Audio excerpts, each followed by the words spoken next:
Let's talk about some common shortcuts that are really useful here in the u-substitution chapter, but then they're also really useful in Calc 2 when you do integration by parts. And they're not just shortcuts, they're important physical phenomena about sine waves and frequencies and phase shifts and stuff. So there's lots of good stuff about them. I call them the big four rules because there's four of them and they're really big and important. Here I've got a and b being constants, and a is not 0 because if a was 0 this would all be boring, and we don't want calculus class to be boring. So let's work on one of them. How about the integral of e to the ax plus b? What would you say is u in that case? Hopefully you'd say ax plus b. What's du? It's a times dx because the derivative of ax plus b is just a, and then multiply by both sides by 1 over a, so 1 over a du equals dx, and then our integral will be integral of exp u times 1 over a du, and then what's the integral of e to the u? It's e to the u times the 1 over a plus c, and then substitute back.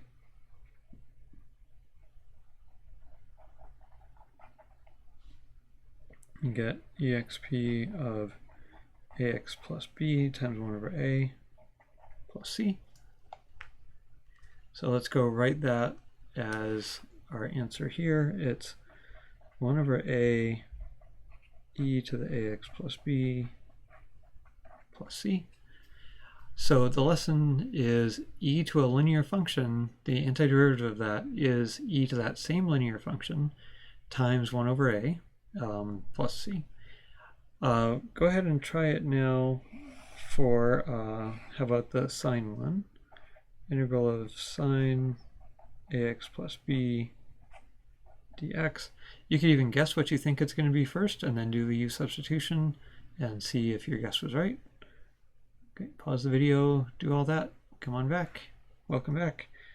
So u equals ax plus b, not a big surprise. Du equals a dx, 1 over a du equals dx, integral of sine of u times 1 over a du, integral of sine is cosine, negative cosine, negative cosine, negative cosine u times 1 over a du, oh, not du, plus c.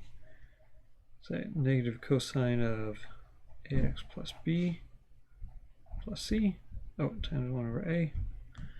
And then a lot of times we like to write the 1 over a out in front so it's more obvious as an amplitude.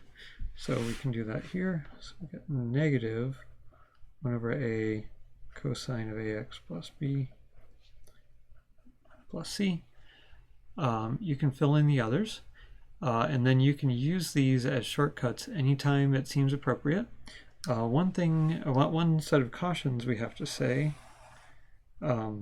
is that we need a and b to be constant.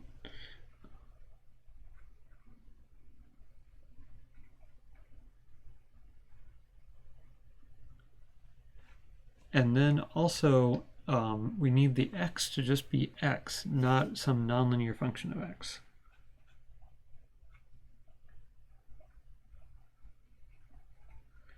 X squared or root x or e to the x, etc. Basically we need ax plus b to be a linear function. If it's x squared, then that's not a linear function.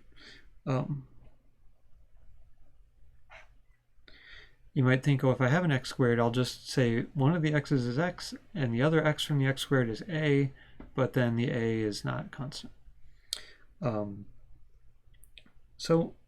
These are really handy in u-substitution in Calc 1. In Calc 2, we do something called integration by parts, which will be doing problems like this, but we'll be using the letter u for something else.